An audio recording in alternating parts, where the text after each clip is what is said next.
everybody! Aujourd'hui on se retrouve pour une nouvelle vidéo qui va être comment se servir de ces lames. Donc on va vous montrer des exemples. Voilà, il y en a 3. On va vous les présenter. Donc voici mes lames. Donc il y a 3 lames. Il y a une lame crantée, une lame normale et une lame pour couper les cannes. Donc voilà. On va les ouvrir pour bien vous montrer. Si vous voyez pas. Et on va peut-être se servir du rouleau aussi pour aplatir la pâte et après pour essayer les lames. Voilà.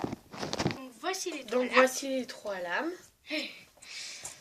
Donc une lame crantée pour faire un effet croquet, une lame pour les cannes, donc on peut tenir, vous voyez, il y a un bout, et une lame normale. Pour couper la pâte Fimo.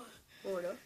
Donc j'ai pris de la pâte Burke, comme vous voyez, avec pleine de poussière. Pour tester vos lames, voilà. Je préférais, si vous n'avez pas de pâte Burke, prenez une pâte sale.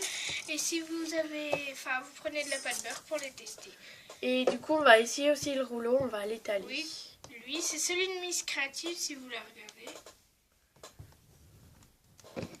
Donc on va commencer par l'effet croquet, non? Ah non, on va faire plein d'effets. Étale-le. C'est un peu dur parce qu'il n'y a pas de place. On étale.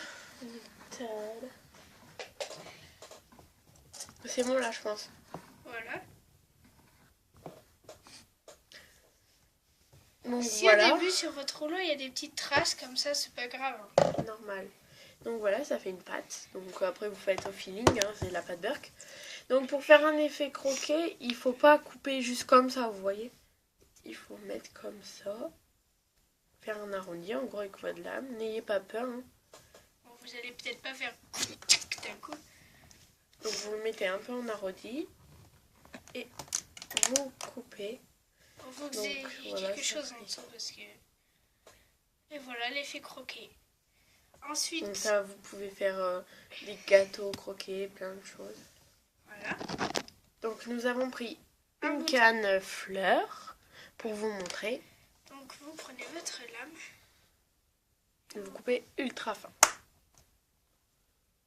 C'est un peu épais mais voilà, juste pour vous montrer. C'est beaucoup trop épais, attends. Et votre... c'est tout droit. Voilà, c'est tout droit. Un conseil, ne faites pas ça quand vous coupez. Coupez direct. Voilà, pour cette lame. Donc ensuite, nous allons passer à la lame normale. Surtout, ne vous trompez pas de côté. Il y a un côté plus fin et un côté... plus, on va dire, un petit peu plus épais. Donc vous prenez le côté le plus fin pour couper. Et vous... coupez direct. Coupez d'un coup. Pas faire comme un couteau, quoi. Donc vous coupez bien jusqu'en bas. Et là, vous retirez. Et il y a 2 fonctions. Imagine, vous avez beaucoup aplati, par exemple, votre pâte. Et ben, elle peut faire une autre fonction. Vous pouvez dessiner. Prenez votre lame et décoller pour celles qu'avant, elle prenait avec leurs doigts et ça défaisait. Donc, regardez. Attendez, on va bien la coller. Faut mieux avoir une grande lame. Si vous avez des petites, ça marchera pas. Enfin, ça marche, mais c'est plus dur. Beaucoup plus dur. Donc voilà, nous avons aplati à peu près. Donc ça colle, c'est une surface qui colle. Ouais, on a regardez. fait exprès. Et là, vous collez votre... Non, faut pas coller. Oui, ben vous prenez votre lame à un pied. Et là, vous passez comme ça d'un coup. Et voilà, et dessous, c'est nickel. Bon, là, il y a de la poussière, mais sinon, c'est tout droit. Par exemple, pour les filles, par exemple, elles font ça. Ou les garçons. Enfin, pour ceux qui font de la fimo. Et ben, il y en a, ils font ça. Et du coup, des fois, ça déforme trop parce que c'est trop collé. Enfin, bref.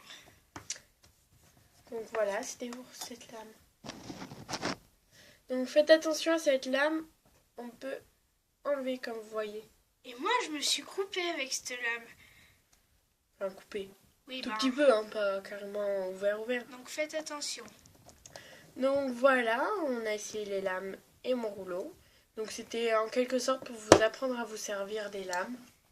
Donc on vous dit bye dans une prochaine vidéo. Et n'oubliez pas de laver vos matériels. Bisous, bisous.